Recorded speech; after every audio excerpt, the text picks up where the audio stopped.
In today's fast-paced world of constant connectivity, stories of ghosting are everywhere. You open TikTok and see videos about someone disappearing without a word. Scroll through Instagram, and you find endless posts about the heartbreak of a person who was texting every day suddenly going completely silent. We think this is a modern phenomenon born from the age of social media. But in reality, it's just a new face of something psychology identified long ago: the avoidant attachment style. These individuals don't just vanish from conversations, they vanish from intimacy itself, from real chances of connection, even though deep inside, they crave it more than anyone else. Here's the secret almost nobody talks about. Avoidants don't truly forget you. They don't move on as easily as they seem. In fact, there are memories and wounds they carry for life-hidden scars behind that calm, detached exterior. In today's video, we're diving deep into this hidden truth. What do avoidants hold on to for years, sometimes forever? And more importantly, what do these lasting pains reveal about the way they love, the way they fear, and the way they sabotage their own happiness? Stay with me, because what you're about to discover might change the way you see someone or even the way you see yourself. There is a cruel irony in the heart of an avoidant. They build the strongest fortress, only to hide the most fragile soul inside. To the world, they appear untouchable, cold, composed, and fiercely independent. They walk as if they need no one, as if their heart is a barren desert where winds blow without ever stirring a single grain of sand. But that's an illusion, because in the stillness of the night, when the noise of the world fades, inside them, a wild heartbeat echo zone they've spent a lifetime pretending not to hear. Since childhood, they learned their first lesson of survival. Feelings are dangerous. Each time they reached for comfort, they were met with absence. Each time they voiced their pain, they heard words as sharp as ice. Don't be dramatic, don't be weak. And so, they carved an unspoken law into their soul. If you want safety, depend on no one. If you want to survive, close every door.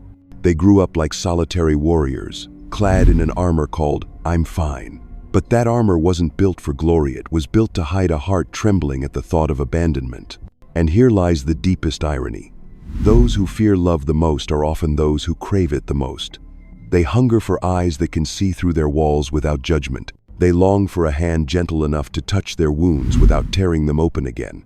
But every time someone comes too close, their heart thrashes like a caged bird, and they do the only thing that feels safe: they run. They run the moment love begins to take shape, the moment trust dares to bloom. They disappear not because they don't care, but because they care so much that fear becomes a hurricane that sweeps them away. To the world, their footsteps seem calm, but inside, every beat screams, "Don't let them hurt me again." And here is the tragedy. When someone finally breaks through their armor and then leaves, that memory becomes a ghost that will haunt them for the rest of their life. No fortress can keep that ghost away. There is always that one person in their memory. Not dramatic, not loud, but the mere thought of them feels like a blade twisting in a wound that never healed. That person is the only one who ever pierced their armor, who walked through the steel walls they built to protect their fear and fragility. You have to understand this. Avoidants spend their entire lives performing. They act out roles strong, self-sufficient, unbothered, and most of the world buys the act. But then, someone came along who didn't. With nothing more than a look, a word, a strange and patient presence, they saw everything. They saw the trembling heart behind the icy shield. And they didn't just see it, they loved it. For the avoidant, that moment felt like a miracle.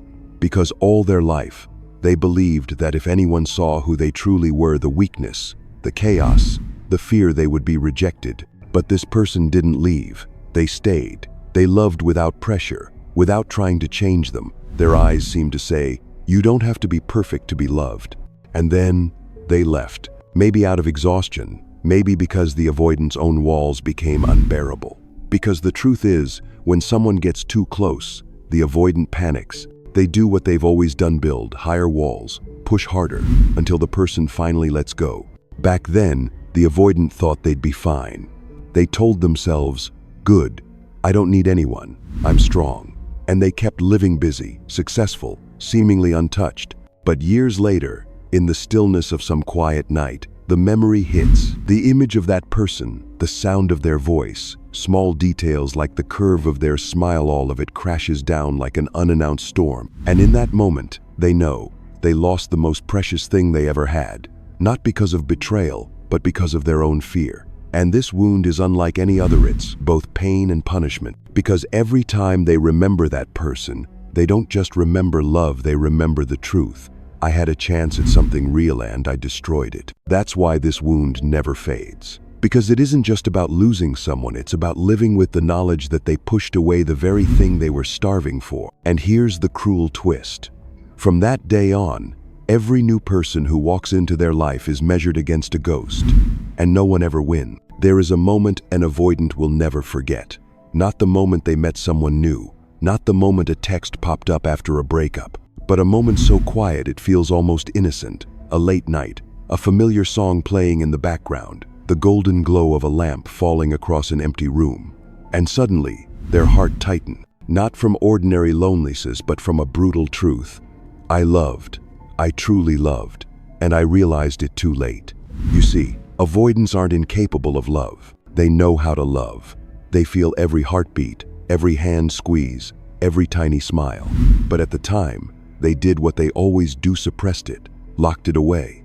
They turned their feelings into a sealed chamber, hid the key somewhere even they couldn't find, because for them, admitting love feels like inviting pain in. And so, they chose safety. But then, after everything ended, weeks later, months later, sometimes years later, that door bursts open, the armor falls away, the walls collapse, and what remains is the raw, unfiltered truth.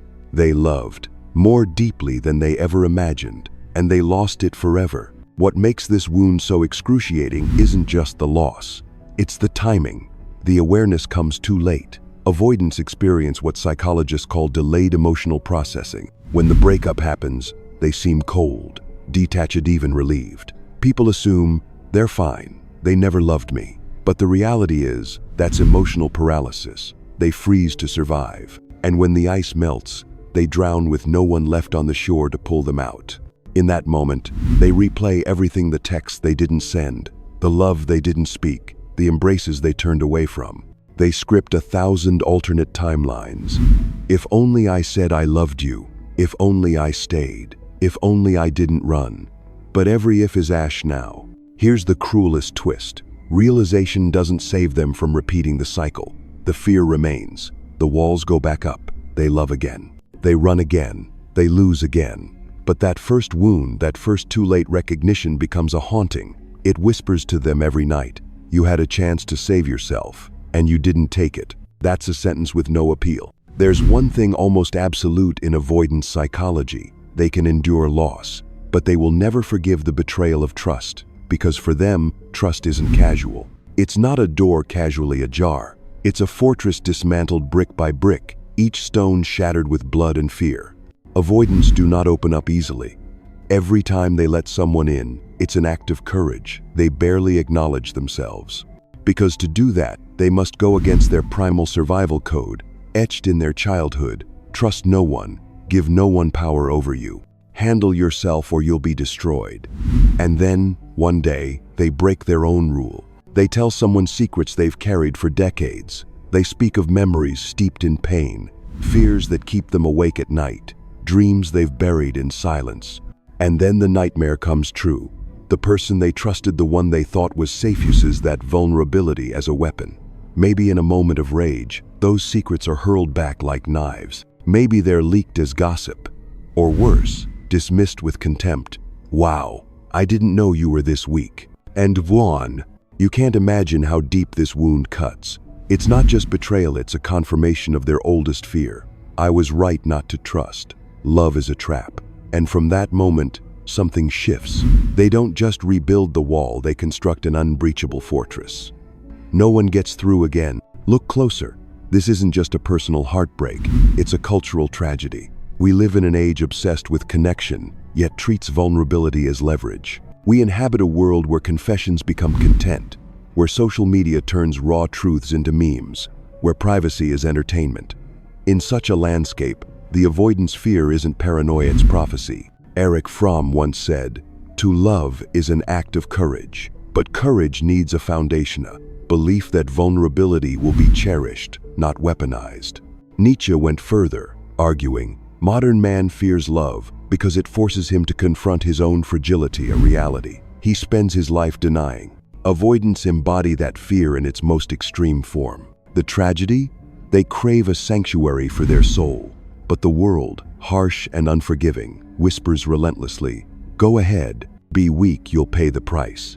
And when the price finally comes due, when betrayal strikes at the core of their being, they don't just lose faith in love, they lose faith in humanity. Years later, they enter new relationships with a faint smile and a rehearsed line, "I don't believe in full transparency." The new partner misreads it as aloofness, but behind that shrug lies a wound that never closed.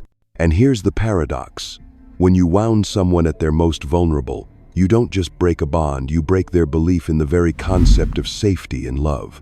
From then on, they don't dare try again. They live, they laugh, they love halfway. But deep down, they whisper to themselves, no one is truly safe. That's why betrayal at their softest point becomes a scar that never fades. It doesn't just kill a relationship, it kills a part of their faith in humanity itself. In the emotional portrait of avoidance, one shadow always stands at the center, not a lover, not a friend, but a parent. Not because they inflicted obvious cruelty, but because of something far more insidious: silence, the absence of something so small yet so life-defining being seen. Picture a 5-year-old running home, clutching a messy crayon drawing, eyes glowing with hope. "Mom, look," the mother glances, murmurs, "That's nice, honey," and turns back to her phone. No questions, no embrace, not rejection but invisibility. From that moment, the child learns its first lesson about worth. I matter only when I perform. They start chasing approval through grades, trophies, flawless behavior. But here's the cruelty. No matter how much they achieve, love always feels conditional. Never a birthright, always a transaction. John Bowlby, father of attachment theory, called this the seed of avoidance. When emotional presence is absent, the child builds armor. Don't need anyone. Stand alone. And so, a 7-year-old stops crying, bites their lip until blood surfaces, because tears mean weakness, and weakness means abandonment. Years later, this morphs into a poisoned belief. Love equals conditions. They crave intimacy. Yet each time someone comes close, a whisper rises. Are you good enough to stay? If the answer isn't certain, they run because leaving first feels safer than being left behind. Society makes it worse.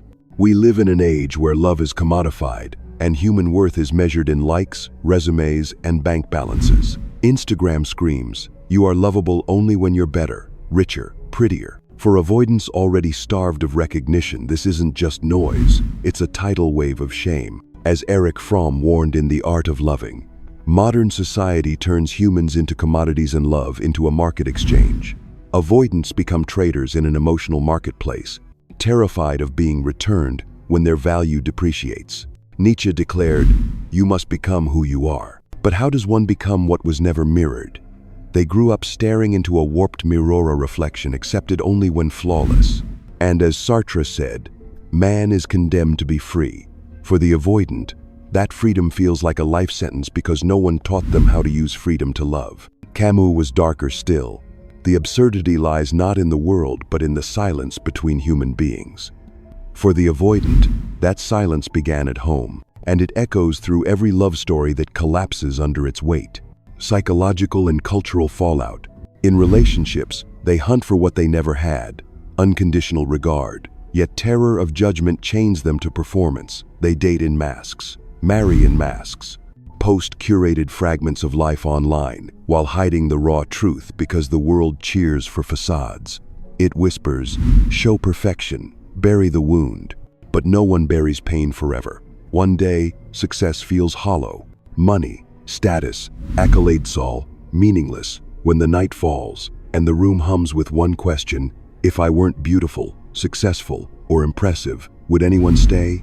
The answer is silence, the same silence that shaped them in childhood. Why this wound never heals? Because it isn't just personal, it's systemic. It mirrors a civilization that has forgotten how to love without ledger books. For avoidance, this isn't a scar, it's a life sentence. They aren't just healing themselves, they're swimming against a cultural current that tells them your worth is never enough without conditions. There is a paradox that defines avoidance. They spend their entire lives searching for a love safe enough to shatter their loneliness, and when they finally find it, they're the ones who destroy it. Not by accident, but through a tragedy scripted long before adulthood, rooted in fears too primal to name. Imagine this.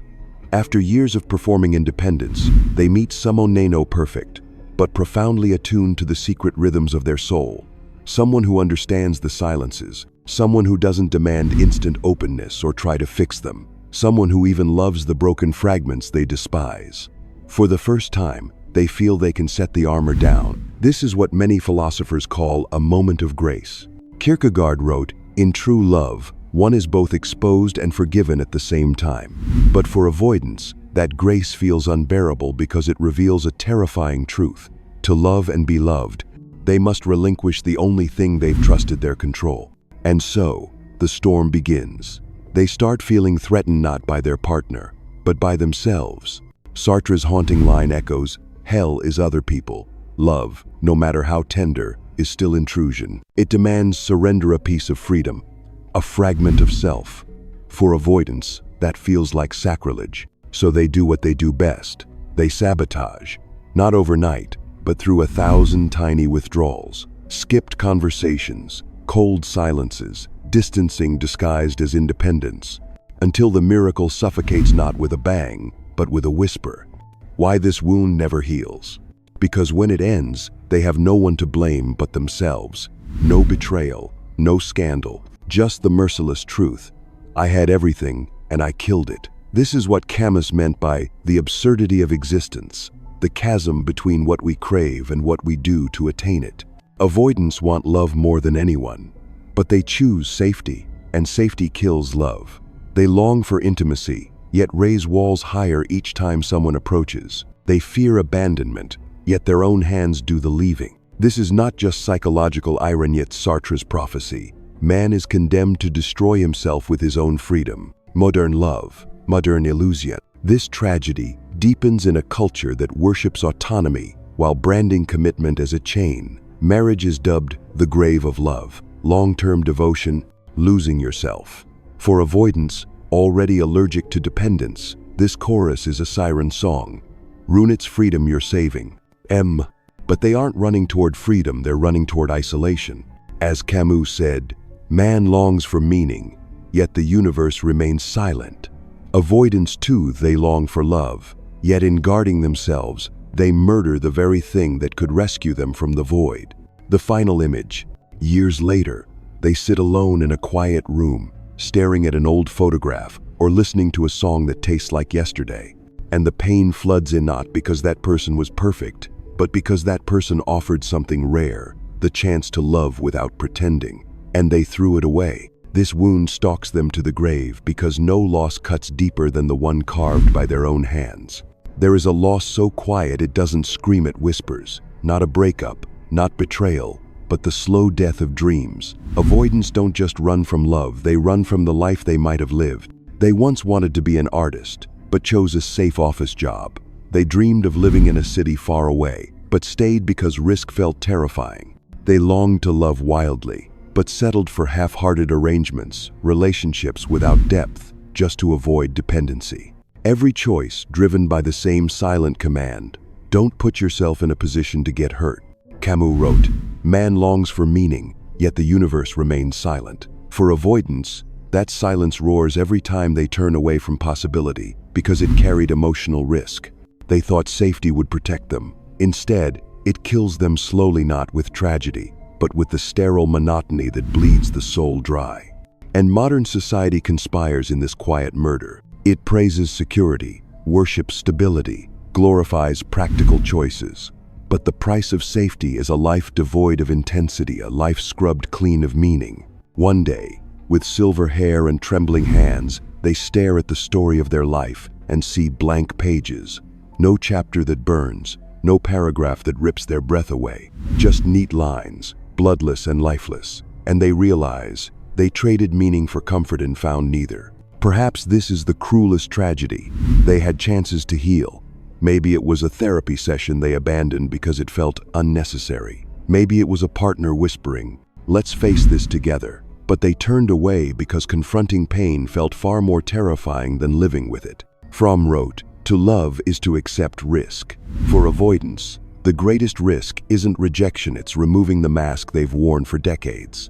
Healing means facing the mirror and meeting the abandoned child still crying inside. That, for them, is more terrifying than any breakup. But rejecting healing means living the loop.